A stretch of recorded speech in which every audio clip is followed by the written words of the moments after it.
ইন্না সালাতি ওয়া নুসুকি ওয়া মাহইয়ায়া ওয়া মামাতি লিল্লাহি রাব্বিল আলামিন। জোরে কোন আল্লাহু আকবার। আল্লাহু আকবার। রব্বুল আলামিন ডাক দিয়ে বলেন, নবী গো, আপনি তামাম পৃথিবীর মানুষগুলোকে জানিয়ে দেন, বলিয়ে দেন, আমি আল্লাহ পাক রব্বুল আলামিন বলে দিলাম, কুল ইন্না সালাতি, নামাজ আমার জন্য, কুরবানি আমার জন্য, তার জীবন তার মৃত্যু সমস্ত কিছু আমার জন্য, লিল্লাহি রাব্বিল আলামিন। আল্লাহ রাব্বুল আলামিন পয়গম্বরকে ডাক দিয়ে বললেন, নবীজি আপনি তামাম পৃথিবীর মানুষগুলোকে বলে দেন, আমি আল্লাহ রাব্বুল আলামিন শুধুমাত্র কেবলমাত্র এই উম্মতকে সৃষ্টি করার একটাই কারণ, তারা শুধু আমার গোলামি করবে, আমার ইবাদত করবে। বলেন ঠিক কিনা? রব্বুল আলামিন বলেন, ওয়া মা খালাকাতুল জিন্না ইল্লা ওয়া মা খালাকাতুল জিন্না ওয়াল ইনসা ইল্লা লিয়াবুদুন।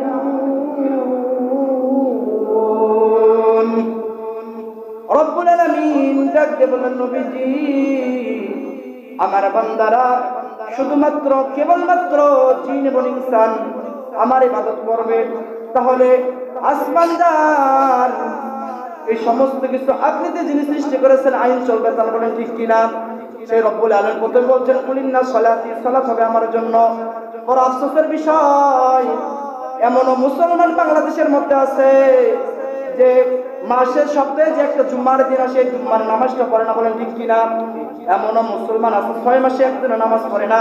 আর এমনও বাকি মুসলমান আছে যেই মানুষটা ঈদের নামাজটাও পড়তে আসে না। এরকম মুসলমান আছে না নাই?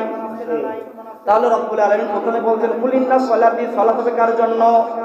তাহলে রব্বুল আলামিনের জন্য। রব্বুল আলামিন তো বলেছেন, ওয়াকাদা রাব্বুকা আল্লা তা'বুদু ইল্লা ইয়্যাহু। রব্বুল আলামিন বলেছেন, ও দুনিয়ার গোলাম, আমি আল্লাহ রব্বুল আলামিন বলে দিলাম, তোমরা সবার আগে আমি রব্বুল আলামিনের গোলামি করে ইবাদত করো। সেই রব্বুল আলামিন আর এক জায়গায় বলে দিয়েছেন, ফাসাল্লি লিরাব্বিকা ওয়ানহার। নবীজি আমার বান্দারা শুধুমাত্র কেবলমাত্র নামাজ পড়বে এবং কুরবানি দেবে। বলুন না সুবহানাল্লাহ। তাহলে কুরবানিটা হবে কার জন্য? জোরে বলেন, আল্লাহ তাআলার জন্য। ঠিক কি না?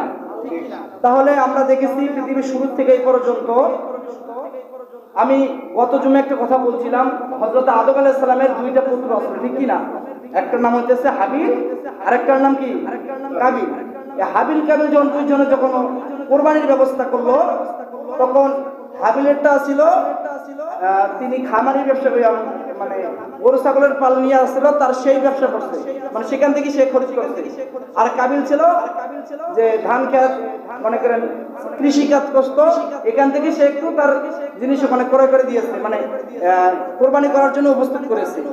এখন আসমান থেকে তখন একটা হুকুম ছিল যে তখন যার কুরবানি কবুল হবে সঙ্গে সঙ্গে আসমান থেকে একটা আগুনের দল আসে, সেটাকে পুরে ছাই করে দেবে। কিন্তু এখন আমি মনে মনে বলি, এখনো যদি এরকম হইতো তাহলে অনেক হাজির হজ কবুল হইতো না। কেন? যে অনেকে টাকার মধ্যে ভেজাল আছে। ঠিক কিনা?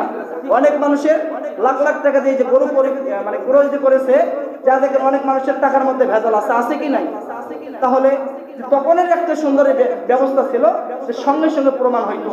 তাহলে আজ যারা 10 লাখ 5 লাখ টাকা দিয়ে কোরবানি করে, সেই ব্যক্তির 1000 বার হিসেবে ভাবতো যে তার টাকাটা হালাল না। ঠিক কিনা? তাহলে এই আয়াতটা বলার একটাই কারণ যে মানুষকে আল্লাহর ভীতি, আল্লাহর ভয় লাগবে মানুষের মধ্যে। ঠিক কিনা? 10 লাখ টাকা দিয়ে কোনো কোরবানি করে লাভ নাই। যদি 5000 টাকা দিয়ে ছোট একটা কোরবানি করেন, আর কোরবানিটা যদি আমার আল্লাহর জন্য হয়, তাহলে 10 লাখ টাকার চাইতেও আপনার কোরবানিটা দামি হয়েছে। বলুন না সুবহানাল্লাহ।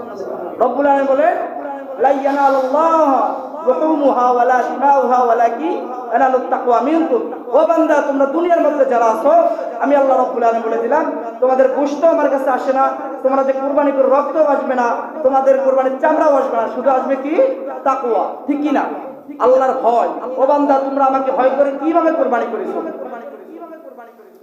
পয়গম্বর যখন সাহাবীদেরকে বললেন যে সাহাবীরা তোমরা কুরবানি করো, তখন বললেন ইয়া রাসূলুল্লাহ কুরবানি করলে লাভ কি?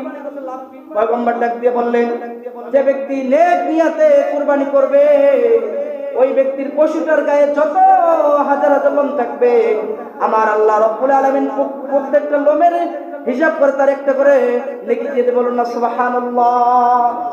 তাহলে যে ব্যক্তি কুরবানি করে সে ব্যক্তির লাভ কি?